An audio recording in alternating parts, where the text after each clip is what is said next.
Good morning and welcome to Trent Hills Today. My name is Susan and it is Wednesday, March the 7th. What a dreary day we have outside. It's cloudy, but we didn't get any snow, not that I could see. Although driving home last night there were a few flakes starting to fall, but once again our mighty weather people got it wrong. But you know what, let's be grateful for the fact that they did in fact get it wrong. So we have lots to cover tonight. We're going to touch down very briefly on the Oscars. We're going to talk about what's going on in each of the community, and of course I want to talk a little bit about what happened last night at council. So how many of you stayed up to watch the Oscars on Sunday night? How many of you have seen any of the movies that were up for nomination? For those of us in Campbellford and in Trent Hills at large, and certainly farther afield, we are very, very fortunate to have the Erin. Because of the Erin, I have been able to see more films than I would have seen. I wouldn't make the trek to Peterborough or Belleville or Coburg. I just wouldn't. If I'm going to those locations, I'm going in and out. I don't want to linger and spend time there. So I can proudly say that I had seen a number of the films that were up for nomination and that did win. The one that won for Best Actress was 33 Billboards in someplace in the United States. One of the things I have to say about that is I don't think I've ever seen a movie where there's been more anger. There's been movies with a lot of violence, but the depth of that woman's anger was just raw. Was it a good movie? I don't know. It's not for me to say. I hate when people ask me whether it was a good movie or not. What I have been saying to people is that there's a lot of anger in there, there is a little bit of violence, but it's really the intensity of the anger. So I think she was the right choice for Best Oscar, because I did see the post where Meryl Streep was nominated for, and you know what, it was a good movie. There was no anger, or certainly not like that, but it wasn't of the caliber that the winning actress had. So that's a plus for our community, for Trent Hills, to have the Erin and to have movies come to us rather than us having to go and seek them out. The second thing I want to talk about is council. I went to council last night, Tuesday night, 7 to 9 in Hastings.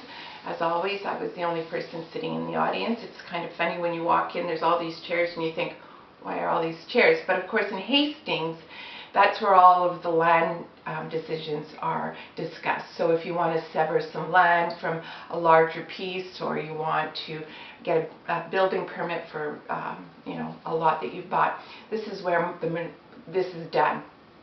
So it is rather dry because they repeat the same introduction, that that they're making a public announcement, that they've reviewed things with the Trent Severn conservation authorities and so on and so forth.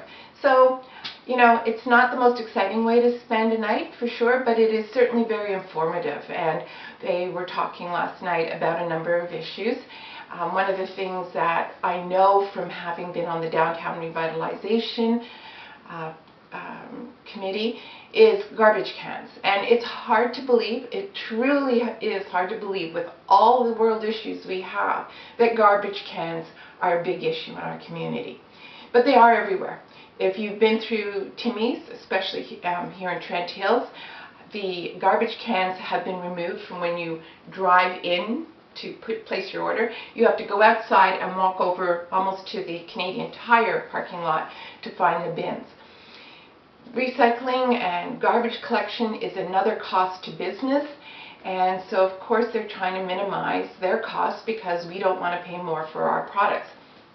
And in Campbellford, most specifically, we pay to have our garbage collected. So you buy a bunch of tags, which are $2.75, you put it on your garbage, put your garbage at the street, it's picked up every week, and it's taken away. Now if you create, I'm sorry, this is a rant I'm going to have. If you create garbage, then pay to have it taken away. There are ways to minimize your garbage. You can buy less packaged foods and you can recycle more. I don't put out a bag of garbage a week. I don't. What amazes me is the amount of composting I have with peels and eggshells and all those kinds of things. But it astonishes me, it really does, that people think $2.75 to have someone come and take your crap away at the end of your driveway is too much money. So what do these people do? They take it and put it beside a public garbage can. And then, of course, that starts to look crappy. So there's talk about one of two things: removing even more garbage cans, which for me as a community member I think is outrageous, or hopefully at some point in the future finding garbage cans that you can't shove big bags into. But that won't stop the people, because they're going to put their garbage right beside it anyways. They currently do it. So that was one of the things that came up last night at council meeting, and I think as a community we need to have the discussion about what's more important to us. Garbage all over the street, because I know that there are a number of people who go out and pick up garbage off the street. We pay taxes. The people in the community shouldn't have to go out and pick up garbage that other people leave. And I know there's people, I know there's that attitude, stick it to the man, I'm not paying him any more taxes. Well, you know what? We as a community have to come together and we have to make a decision how we're going to handle this, because it's ridiculous with all the world issues that we are struggling with this one. So if you have an opinion, I suggest that you talk to your councillor and let them know what you think. I don't know currently what the answer is. I have a few thoughts, but you know what? It's good to do some research and hear some feedback and see how people are feeling. Other than that, there were some reports of from the councillors who had been to various meetings about different things that are being looked at for communities as a whole. And so, you know what, you can learn stuff if you go to the meetings, and I think it's worthwhile to drop in every once in a while. You may not want to go to Hastings. It's dark coming home. It's very dark. For where I live, there's no street lights, and I'm always grateful when I see a house light. But they do have council meetings in 2 weeks, Tuesday morning, and they start at 9 o'clock. So if you want to know what's going on in your community, you want to hear about what's being said, how it's being said, who's showing up, who's saying what, please take the time to attend. There was also a speaker who was talking about homelessness, and it was too late last night to text her and get some information. So on Friday, I will give you that information. Northumberland County is looking to count homeless people, and it was really very interesting. There's a variety of categories of homelessness, and you know, one of the things that they do take into consideration is if your house burns down or you lose your home, you are homeless. Even though you may not see yourself as that, you are considered homeless within the bigger context. So they are going to be looking for volunteers. You will be given training to go out and identify the homeless people in our community. And as I said, it was a little late last night. I don't know where the presenters had to go. I will text them and I will get some contact information for you for Friday. So what's happening in our community? Well, on Friday it's the beginning of March break. Oh, aren't you just excited about that? I can tell. I can hear you just going, yay, not. So there are things going on in the community. I did tell you last time that the libraries have programs for the children. Just check out their sites. There's, of course, we've talked about this several times, there's the Maple Syrup Festival in Warkworth, the 10th and the 11th. I'm going to the syrup dinner on Friday night. I don't know if there's any tickets left, but again, if you go to the Warkworth Maple Syrup Festival website, great website, lots of information, and I'm sure you'll be able to find out whether there's still some tickets left for that. I know that adults are $15. There's also the Percy Agriculture Society is having a fundraiser. They're selling seeds. If you want information on that, if you want to support them, please go to the warkworthfair.com website and you can get information on how you can order seeds and support that community and what they're doing. Everybody needs seeds. I've bought seeds and it's so interesting to see how quickly some seeds germinate. I've got some coneflowers actually coming up, which is very nice. I'll be able to have those to sell this spring, when people are looking for a little color in their garden. The other thing that the Trent Hill Fire Department would like to bring to your attention is, if you are home this week with your children, you and your husband or you and your partner, they have asked that you look at putting an emergency plan together. So that consists of many things, but in particular, because it's coming from the fire department, obviously, they're asking you to look at your fire route escape. What is your plan? How are you going to get out of the house? One of the interesting facts that I learned yesterday, I was doing some research, is that years ago, 50, 60 years ago, it took 15 to 17 minutes for a home to become what I guess would be called engulfed. Today, it's 3 to 4 minutes. Why? Because we have more stuff that is easily burnable. I'm sitting in my dining room at the moment, and I have lots and lots of wooden furniture. As you can see, I have tablecloths, I have curtains. So yes, everything goes up that fast.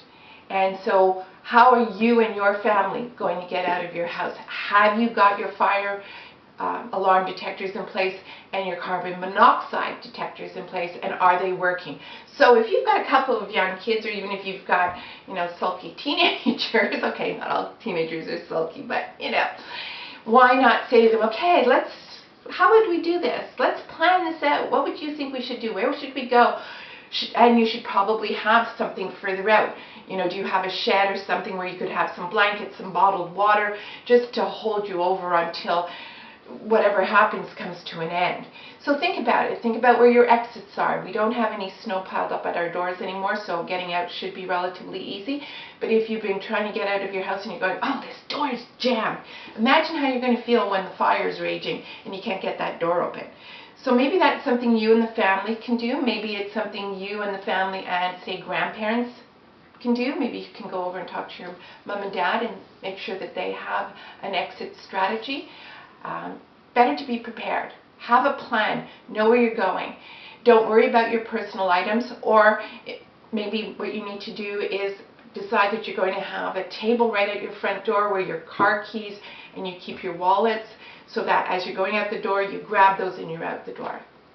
And of course, we'll all be walking out with our smartphones, but right now, if you've got your smartphone, take pictures of your medications, take pictures of any important documents and keep them on your phone, because you never know what's going to happen. 3 to 4 minutes for your house to be engulfed means even with the best firefighters, there's going to be some serious damage, and you have no idea where the fire is going to start or what it's going to impact. This Saturday night, we're going to spring ahead. Isn't that wonderful? We're going to lose an hour of sleep, like we can all afford to lose an hour of sleep. But that's the reality. One of the people I know in town said he lived out in Saskatchewan, and he had to adjust to the different times. They apparently don't move, they just stay the same. But he had to adjust to the different times on either side of him, and I think that's kind of an interesting thing I never thought about. I mean, I know that it's a different time out on the West Coast and the East Coast, but I didn't really think about Saskatchewan. So we are going to spring ahead. Most of us will probably move our clocks ahead before we go to bed. Fortunately, we have smartphones and our computers will all adjust to that. But think about if you're going out on Sunday, make sure you realize that you're going to have to plan for the fact that you're going to lose an hour of sleep and that the clocks are changing. For this weekend coming up, Peter Rabbit is going to be playing at the Erin if you have children or if you want to have a laugh. It's a little bit more violent than the original Beatrix Potter. It's very Hollywood, and there's, cartoon violence. But the little trailers that I saw were enough to make me laugh, and after seeing 3 billboards, I need to have a laugh. So I will be attending that. Not sure when I'm going. Depends on who wants to go with me. I may end up going by myself. The Chamber of Commerce has the Business Excellence Award going on right now.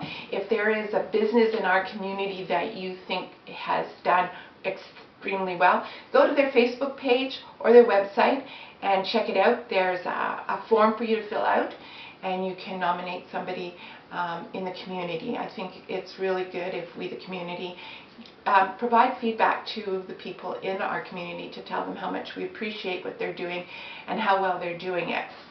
And finally, if you have a child, a grandchild, or if you are looking for a job, Trent Hills is looking for a utility tax collector. It was printed in the paper and it is posted on their website. They have very specific requirements, so you may want to go there and check it out. But it is a local job. It's a good paying job. It's with the municipality. So if you know somebody who's looking, send them to the website and maybe they can send in a resume. And finally, I've been talking about this for a while. On Monday, we're going to be starting our recordings in Benjamin Moore. Adrian is going to be my guest. I'm actually going to have a guest. I'm so excited about that. And from that point forward, we'll be recording in her studio. And again, I want to thank her.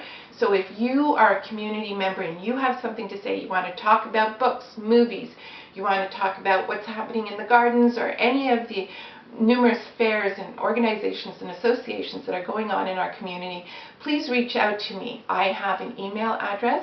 It's hosttht@gmail.com. So it's hosttht.com at gmail. No, sorry. host@tht@gmail.com. Well, there you go. Takes a while to get everything straight. So until we see each other again, have a great day and see you on Friday. Thanks.